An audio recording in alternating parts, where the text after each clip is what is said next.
جبرنامەیەکە تایبەت دەمباش گۆدارین هێژە. رێبەر عەبدوڵڵاه ئۆجەلان بە کۆمپلۆیەکیە ناونەتەوەی دی 15 شباتا ساڵە 1990 رادستی دەولەتا ترک هاتەکردن. بجارێ vegirêdayî di 26 çilêya sala 2021 de jî bi nêzîkbûna salvegera 22 komploya navnetewî ya li dijî rêber Abdullah Öcalan ku pêk hatiye yekîtiya parêzeraniya Herêma Cizîrê li Rojavayê Kurdistanê ragihandin ku ew amade ne bibin parêzerên rêber Abdullah Öcalan û parastina dozayî bikin. Nirxandinên têkildarê komploya navnetewî armanca wê her wiha erka ku parêzerên Rojavayê Kurdistanê girtine ser milê xwe em ê di bernameya xwe ya îro de nas bikin. Ji xwe têkildarî van mijaran hevserokaya yekîtiya parêzerana Herêma Cizîrê Birêz Xedîca İbrahîm li vê derê amade ye ku ew bi xwe ji yek ji wan parêzera ye niha jî mêvana bernameya. Di serî de Birêz Xedîca ji te re dibêjin dembaş du xêratî bernameya me. Dembaş serçava. Gelek spas dikim. Em yekser bi vê pirsê dest pê bikîne ku girêdayî komployê niha hûn di salvegera 22 komploya 15 Şibatê vê komployê bi çawa dinirxînin. Yani komplo ji xwe her kes êdî dizanî birengekî navnetewî çêbûye gelek istixbaratê gelek dewleta têda bejdar bûn rolava hebû yani ne dewleta Tirkî tenê bû gelek dewlet û gelek istixbarat birengekî istixbaratî rêber Apo hat dîlgirtin li Nairobi asîma Kenya li pêşiya sefara Yûnanî bêguman wek hat isbatkirin استخباراتê gelek dewleta têda bejdar bibûn rolekî we hebû heta nîkarî bûn vê komployê pêk werînin û rêber Apo teslîmê dewleta Tirkî bikin birengekî wek teslîmkirina îradeya em bi wî rengî dinirxînin wek teslîmkirina îradeya gelê Kurd bi melayînê gelê Kurd hat teslîmkirin ji aliyê ji dewleta Tirk re طبعا هدفا دولتا ترك جوی قومپلوی تسلیم کرنا اراده آزادیه تسلیم کرنا بانگا دموکراتی کرنا ترکی و آزاد بونا گلی نتنی گلی کرد گلی هریمی جبر گوری بر آپود فکر و فلسفه خدا دما چارەسەریە دەینێ چارەسەریش بۆ ئازادکردنا هەموو جڤاکە ڕۆژهەڵاتا ناوین بانگ دکێ و ریا چارەسەریە ژێرە دێ خۆیانی کردن ji bo vê yekê va dewletê de silardar ê gotxwazin her timî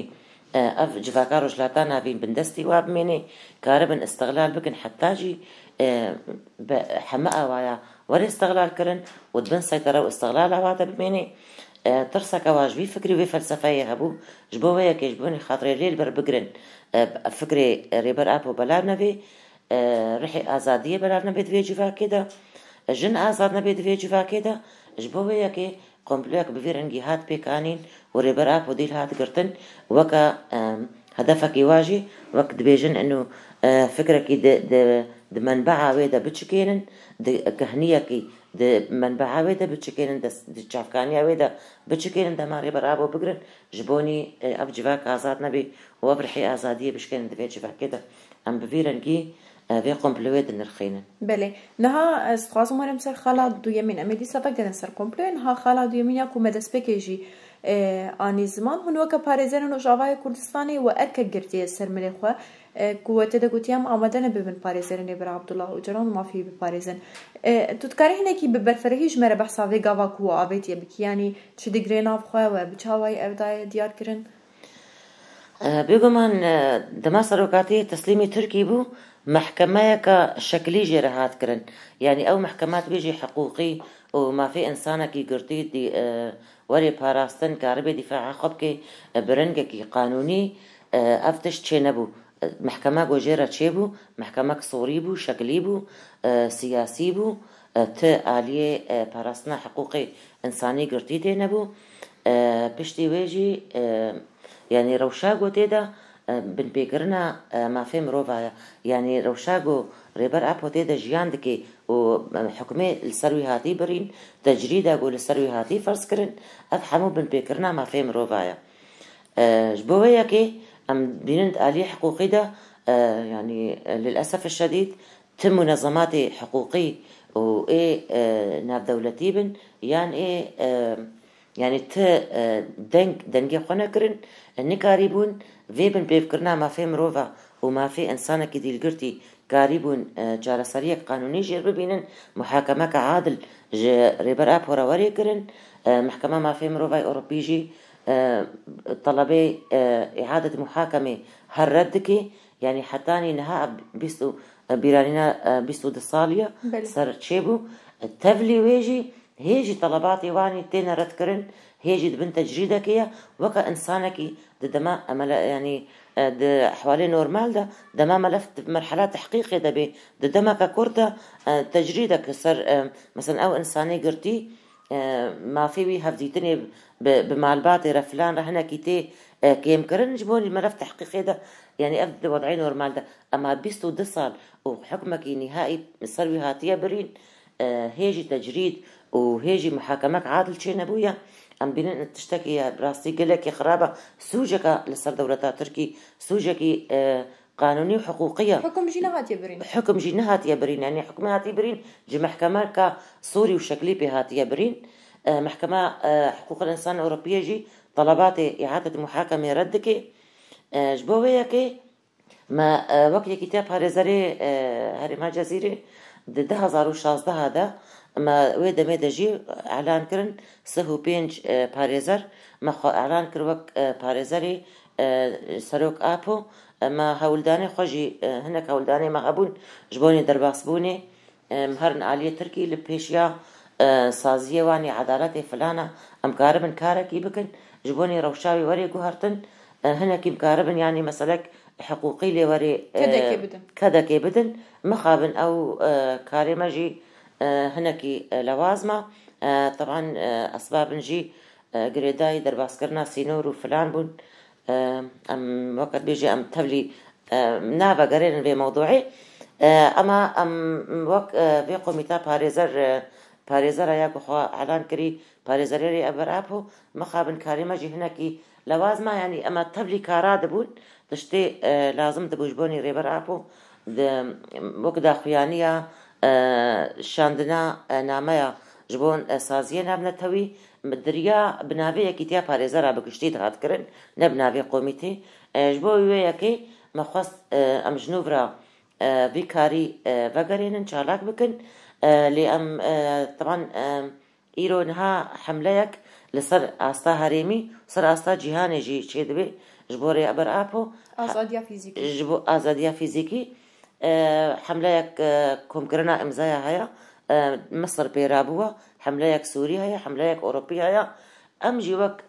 باريزر جبوني تبليبونا دوي حملة ده ما وقت باريزرين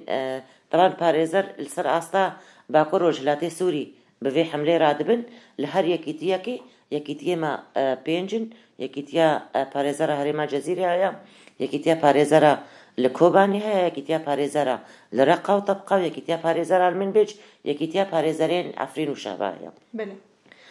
دبي أستا با يكيتيا باريزرا باكور روجلاتي سوري نا باكور روجلاتي سوري ما أب حملة دست بيكريا لهر يكيتيا كي هجمارك ج اندامي وي خو اعلان كرنا وكا باريزرين سريوك ابو نيزي چند باريزرا هجمار لكوباني بينجن يمن بجي بينجن يه شهبة وعفرين يجي شش باريزرن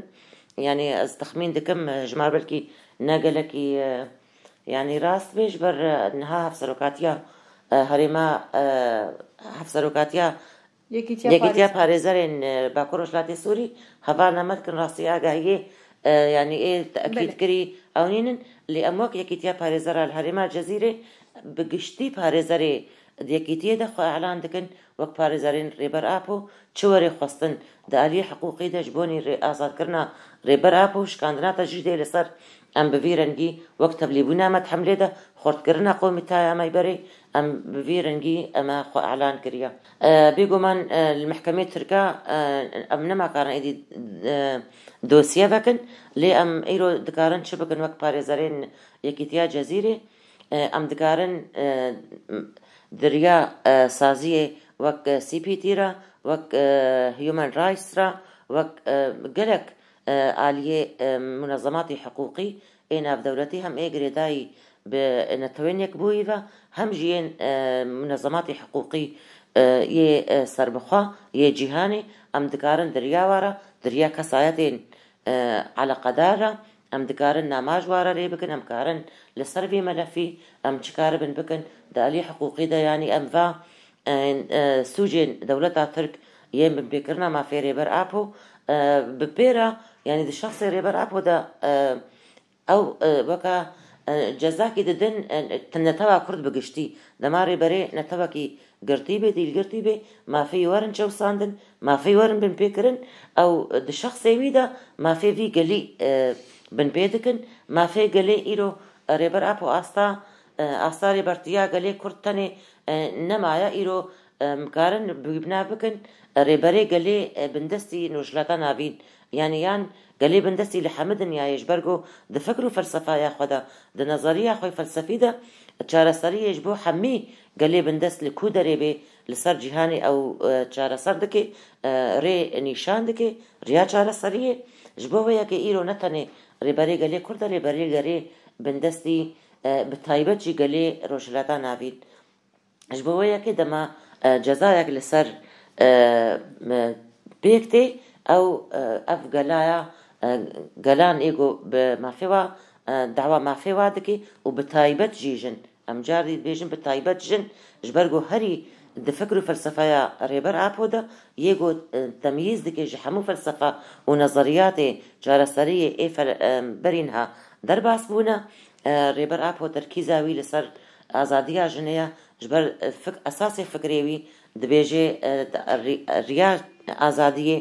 ازادية جواكي دا ازادية جنيرا درباست بي چارەسەری ازادية جني بشتي ويرا ازادية جواكي تي مسو ازادية جني مسوغرية ازادية جواكي جبو وياكي او جزايقو رسل ريبر ابو تيكرن في بن بيكرنا ما في ويدا بن بيكرنا جما في جنيرا جما في حمقلي روشلاتا نابين ريا جبو وياكي مك باريزر دا آلية حقوقي دا ام كاربن في ان حقوقية قو دولتا ترك د في دعوة وملفي ريبر ابو دا كرن ام كاربن فتح بكن ام كاربن دنقكي بديني ام كاربن دعوة اعادة محاكمة بكن ام كاربن بهلن ضغطك جالية سازية حقوقي ونابنا التويدة للسر دولتا ترك شي ببي ايدي قبول بكي هم تجريدي سراكي يا ديجي اعادة محاكمة شي ببي بتشرن قيد بي قاربن ايدي ريبر ابو ازاد ببي بله ما بريس خديجة يعني دبينن هنوكي باريزر تخازم ببرسن بدنجان او نتويا الهمبري قومبلو وتجريد على السر ريبر عبد الله اوجران يا كروج بروج جرانتا دبه يعني هون بيجي بتشاوايد نرخين منك تبخوجي ناوا قوتني خدا آنی زمان محکمه اوروبی دخوازا دوباره کرن عدادگه کرن يعني اعادة محاكمة قبول ماكي وكي قالك دبيجن جي وتيديتن جي سي بي تي جي يعني قالك جارم كاري خونا رابط بكو رابور تينا درخستن دبيجك وها ما في قرتيان ناي باراستن لي لالي كدن جي دبكو بكاري خونا رابي يعني هون هم في بدنجي هم شي بكار نرابون هم شي وكيل بيجا السروي غطاندن مروف دكارة في بيجا يعني هم في بتشاوايد نرخين وكيل باريزر يعني مخابن ام بيجن قانون شخوا هقل سراستا دولتك يبي دبيجن سيادة القانون يعني سرورية قانون وحقوقه لسر حمكة سايطارتي مشاندن جبوغو هركس دبن قانوني ديا حمكة سوكا هفر بيشي عدالتي أفسر أستاهر دولتك أموانا سر أستا نبنتوي يعني للأسف الشديد قانون دبن سروريا دولتها ديا بوغو قانون نبنتوي كتيبن سروريا دولتها دا السياسة دي مشاندن يعني سروريا دولتها أو سر قانون عدالتها جهاني دي تطبيق كرن حق الفيتو هيا فلان هيا دي سلا دار أنا مخابن سازيه قريداي بنتويك بويفا سازيه حقوقي بن إنساني بن فلان أوجي بن باندورا سياستا دولت عدفا دولتيجو حق الفيتو بواره هي دبن تأثيرها ودا تفدقرن سازيه نبنتويهنا هيومان رايتس هيا سي بي تي هيا يعني إيه هري على قدر بفي مجاربة يعني دما أمرول دوزا قالي كرد لباكوري كردستاني أم بيجن تاني أم ليبن الخين ريبر أبو وك كسايتك ريبري قلقية ملتك يعني نا شخصي خو تمثيل دكي ريبر 40 مليون کس بهتري 40 مليون کس إرادة وات تمثيل دكي دنجي وات تمثيل دكي يعني بانك بآزادية قالي خود كر يعني دفي دريدا أمورن لجور قانوني نابنتوي دما نزاعك هبي دناب ملتكي دعيني دولتي ده هده جمارة وازي دبي أو نزاع مسلح بي دبي نزاع دولي نزاع داخلي يعني دما نزاعك هبي دناف جماعتك هندروي دولتك ده لدجي نظامي رابن دبيجن سروريا دولتي هيا دبن غطايا سرورية ده سازين أفنتوي مداخلة ناكن دبيجن سروريا حكومتي لسر قليوي هيا لسر عرداوي هيا أم نكار المداخلة بكن إيدي أفشاء خاصة أما قانون أفنتوي ده دما شعبك دولتك ده نزاعك مسلح لدمك دريج ده بصالة بكبي دعوة آزادية خبكي وقت إنها دوزا قالي كرد لباقوري كردستاني لقور قانون نابنتوي أو نزاع دولي تي تكييف كرن نزاع دولية قرك سازية نابنتوي مداخلة بكن مجلس الأمن مداخلة بكي نتويك بوي مداخلة بكي في نزاع صافي بكن شينا باعتبار ببي وكا مشكلة داخلي أعمال شغب فلان إيدي حكومة دستيوي جيريا بتشرنجي كاربي بطفيني نراس أفتشت روشا دوزا كرد لباكوري كردستاني لقوري قانون نابنتوي نزاعك دولية وك للجهنة لإسبانيا وك اللي قالك دولتي دنياي اعتبار بو نزاعك دولي نتوينك بوي ومجلس الأمن مداخلة كر الأوسر حلاوة سكنن ما في حكومتها تركنين كاربي هاري وك مديت بري 2016 تشاوهات بتنقو بطوبا وبطيارة للجزري خصل النسيبيني خصل دبرا خصل قوتن أم بطفين في أبايا يعني في بدنجيك راستي الشرمك دسر آنيا إنسانيتي دما سازي نابنتوي بدنج دمينن البيشيا في بن بيكرني أم فقرن شخاب بمجالي فقري دائي ما قلت مثالا بن بيكرنا وهم بري بن بيكرنا ما فيهم ريبر آبو د محاكمة كعادل ده د هفديتنا ده د راكرنا تجريد ده جسر دما سازي وك CPT يعني هيومن رايتس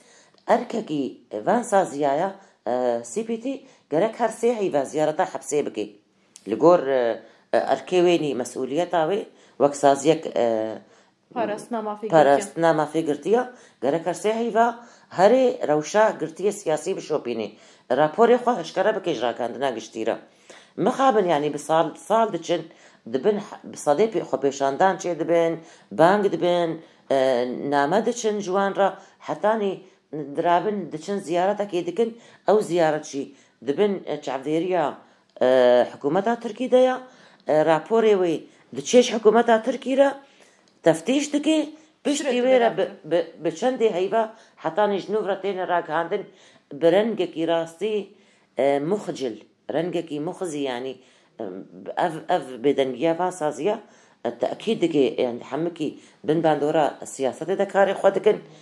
يعني اف تشتكي جهة غمجينية لجم إنسانيتي جهة غمجينية برنگكي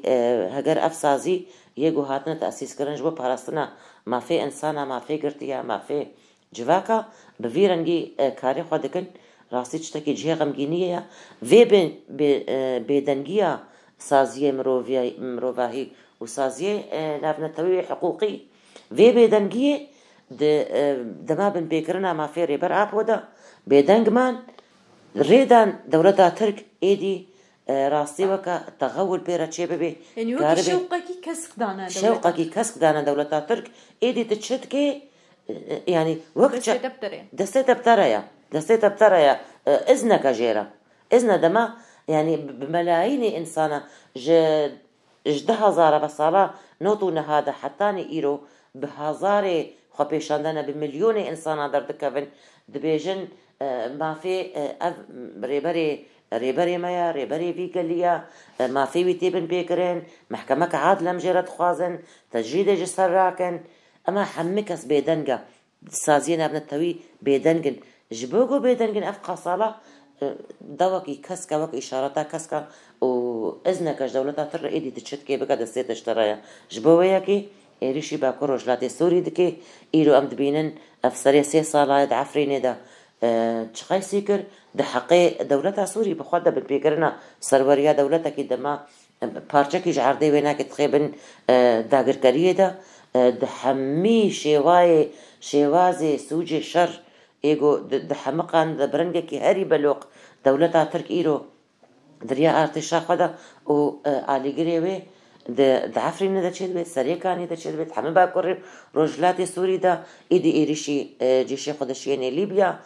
چطای خوندشیانی گلک دورا شردکی و همه بیدنگن لپیشیاوی جبن پیکرنا ما فی ریبر آپو وقت چافکانیه کی وحشیتا دولتا ترک و حکومتا ترک ایدی ازنکی في سازينا بنتوي داني ده جبوية كي كارن أفقص هركاندنك جفي بدنجياوايا يعني أبد شيء مخابنية راستي وبحقوقيك بله يعني ام بخوشي تكارن بيجنكو بدنجيا نام نتويج دولة ترك راشيرد بيشت تكاري هناك سوجين دنجيبكي يعني بفيا واي مروف تكاري بيجش بركو راست يعني إيرو هجر اللي خنبري في بفيرنجي هري بحقوقي هات كرن محاكمة ريبرك إيرو دنياها جان يم بيجن نبيجن بوايا الأمريكا أفلام شيء دبن لصر قوتني نوي صار قوتني وي بقوتني بفكروا فلسفيا وي ريخصتني جنيه إيرو دما فيلمكي دبيجن كتشي كوباني فان كتشي كوباني جو شرفان إيرو بونا ميناك جحمد نيايرة هركس ليه شوق ماي دميني لهنگيا و ريخستنا واجنا چاوا كاريبون وكهوية كخوا بين الخلق كرن جهة كده وكا سوريا دا باكو روجلاتي سوري دا روجاوا دا ج فكروا فلسفة بيري بريبو ج فكروا فلسفة بيري بري اف ريخستنا خوا قرتنا مورالي خوا قرتنا كاري خوا بيدكن أمريكا أفلام صار شيء دكان فرنسا فيلم صار شيء دكان في فكري وفي فلسفتي في إدارة ذاتية جو إيرو لباكروج لاتي سوري هاتيا راج هاندن مش فكروا فلسفة بيري برابو وك منطلقة كي فكرة كيوي جفي فكرة تطبيقها فكرة ويا إيرو هركس ليه صار لي كولينا دكي دراسات كي ميناك كي سيستم كي نوال جهانتي تيرو نشتاندن هجر فيلسوفة كي بفيرنجية حتى أنها ما فيوي بفيرنجي تبن بيكرن وهركس بيدنجا يعني تيش معنى إيه؟ تي معنى ترسا سياسة كرنا حمي سازية قد بيجنا سازية مروفينا أم باراستنا ما في مروفا دكن الجياني أم باراستنا ما في قرطية دكن أم باراستنا فلانا دكن إيرو تي للأسف الشديد سياسة كي تطبيق كرن نأر كيواني ومسؤوليتها خوي حقيقي بين عربن يرد بن باندورا سياسة دنا وسياسة حكومتها صرواتي مشاندن يعني بجهة مخابينية راسي أم جالي حقوقي فأم بكن دمك تشتك حقوق تننا لفي جهاني حتى صار أصلا ابنتوي حتى إيرو تشتكي حقوقي تنا بله بريس خديجة يعني أجر داوية نرخاندنا كتهبة قدنا كتهبة كنت تخاز بي داوية برنامج ده بيجي عم تشتكي كمان برسيبة تخاز بي بينزمان كرم قبل تقول تعرض يعني أنا بيجي أم وك باريزر وك إنساني حقوقي لهرما جزيرة بي باكروش لاتي سوري بي ولا الكودة فري بي أم إيه بهتر ج بشي دي جواكي يجو أم دبينن تشقسي بن بيكرن دما في ريبر اب هدا تيكرن چقاسي بن بيكرنا ما في ملتي مايا ام لدوزا خوا بخودي دركفن لازاديا قالي خو بخودي دركفن والازاديا ريبر خو بخودي دركفن جبرغو دما هاجر ريبري قالكي دير قلتي بي تيبي معني او قال بقشتي دي القرتيه اراده يا ما حما ايرو دي القرتيه ده شخصي ريبر اب هدا هاجر ام بيجن ام تفكروا فلسفه ياوي بزمان بونا بتجعف بونا إيرو أما في خنازكن أم كينا أم شتخوازن دريا فكروا فلسفة يا بيدا جرك أم ليب خدي دركفن أم حمي تشتيج موري خاصن جرك أم نسكنن أم حمها ولداني خبكن حمي كدو خباتا خبكن جبوني ريب آزاد كرنا ريبري خوا وخدي دركتن لدوزاوي والدوزا ملتي خوا بله هفسروکایگیتیا پاریزرانا هرما جزیره پاریزر خدیجه ابراهیم ام گلک سپاسیاتت کنکو تدما خوش بونامه و قدمتو تتبلی برنامه اما بوی سپاس جوارا و سرکفتن جوارا بوداری می هجا بویا واجیم گشتن داویا برنامه تایبتیا ایرو آزادی جوانا ریبر عبدالله اوجلان دخوازم و گلک سپاسیات کن جوانا و حیان حال مگودار کر جورت بیشن دم باش